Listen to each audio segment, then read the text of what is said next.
Right, we'll now look at keyframing Earl so we can actually start to animate him. So we've got our generic pose here, and I think I'm fairly happy with that. That would do for now. Like I said in the previous tutorial, using reference to create really good, believable poses with personality and looking at the character's physicality is great. So I am whizzing through this a little bit. So obviously, you'll take more time about this. So what I want to do first of all, I'm going to do something a little bit kind of clever in mind. I'm going to create a custom icon up on one of my shelves to help me select all the things that I want to animate. Now with a rig, there's lots of hidden stuff in this. So on my display layers, underneath this, there's Earl's skeleton. You can see it's templated, but here it is. If I set it to normal, I can select it. Now, the skeleton is the thing that drives the mesh. It's the thing that the mesh is attached to. You can animate a skeleton, but we're not doing that. We've got the control rig over the top that is controlling the skeleton. That helps us to select it, and it gives us additional controls like the IK that pins the feet to the ground. Okay, and in class we'll look at skeletons in more depth when we start to rig our own characters, probably in the second semester. But we don't want to select that. We don't want to be keying that because it will conflict with our control rig. Okay, you'll have two things trying to go in opposite directions and it might get confusing. Now, professional rigs and more advanced rigs will have lots of clever things where you can swap the animation or swap the controls between, say, skeletons or different controllers. But we'll kind of keep this fairly simple at the moment. So you learn the fundamentals and then you can get onto more advanced rigs later on, as and when you need them, really. So look, I'm going to change this back to template and I'm going to hide it away so we can forget about it for now and not get too confused. And again, the mesh is not selectable. It's on that reference layer there. So again, I can't accidentally key the mesh and cause problems. Okay, so at the moment, if I drag a selection box around my object, it's only selecting all the bits of the controllers, sorry. I can then key those, but what I'm going to do, I'm going to create this icon on the shelf just to make it a little bit easier to select those. And also when I've got multiple characters, I can just click on the icons and then key those poses. So to do that, look what you do. You select all the control rig, make sure nothing else is selected, hence the display layers. Then I go down to this little icon here, which is my script editor. I click on that. And the last line is the last command I did. So look, select -R, and it's got all those controllers. So if I highlight that, it's a little bit fiddly. Oh, no, that's not the last line. Let me just check that slid right down. You can see all the things I've done recently. It echoes all the commands you've done. So I'll just go along here until we get to the end. There we go. And if I middle drag that, so I press the mouse wheel on my mouse, and I drag it up to here and release it.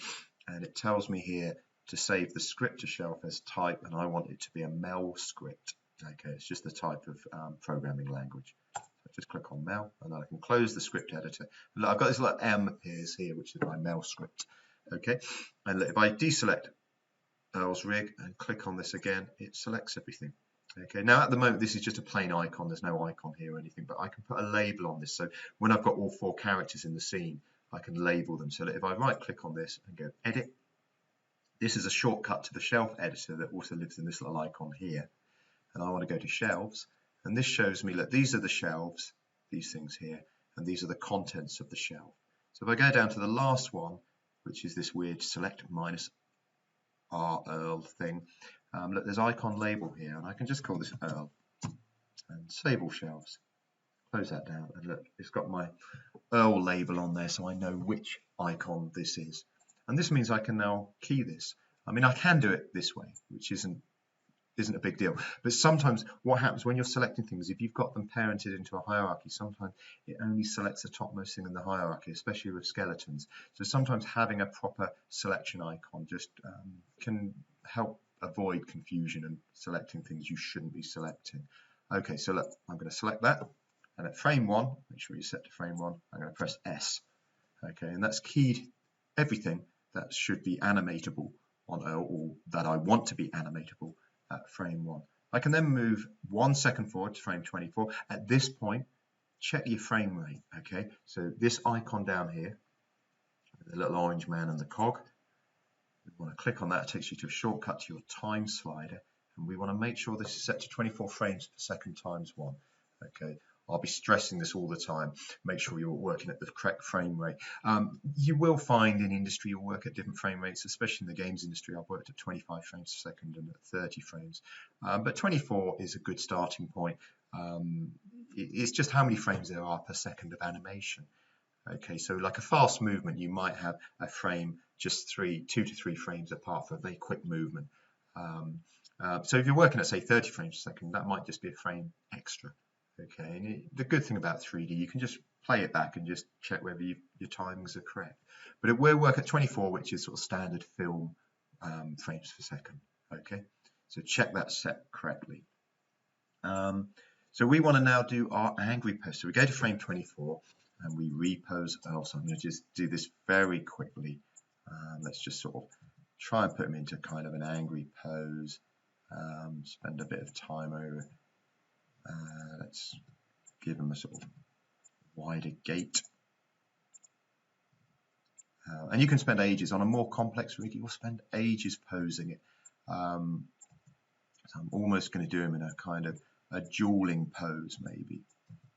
Getting ready to pull out his guns. Right, let's just pose this. Obviously, it doesn't have to be pulling out guns. He could be a friendly duel, and he pulls out a bunch of flowers.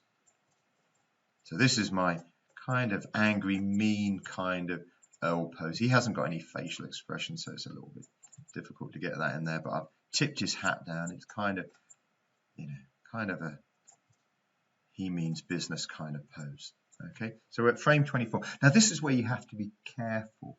Okay, if I drag my time slider now, because I've keyed it earlier, he'll suddenly snap back into that frame 1 pose. So it's very important now to make sure you key him before you move that time slider. So I'm going to select everything and press S, and that means that's keyed it there. Okay, so there's that transition now. So at frame 1, he's in that, and then at frame 24, he goes to that. So obviously that's not good animation, it's just doing a very linear transition between them, but we can look at doing the in-betweens for that later on. Okay, maybe in the next tutorial I'll show you how to do, maybe look at editing the keys and adding in-betweens. So that is the absolute basics of keying Earl. So just be careful, like I said, if you're posing your character, the sort of rule of thumb or the kind of order of things should be move your time slider, pose the character, key it, and move your time slider again. If you accidentally, if you've got your time slider in the wrong place, you can middle drag it and it will hold the pose. It won't snap to the previous pose. But whenever you key something, it's almost like it's locking it down. So you need to make sure you press S to key those. So use the selection icon, press S to key it, and then you can move on to the next frame. Okay, so that's the absolute basics of keying a character rig. Okay.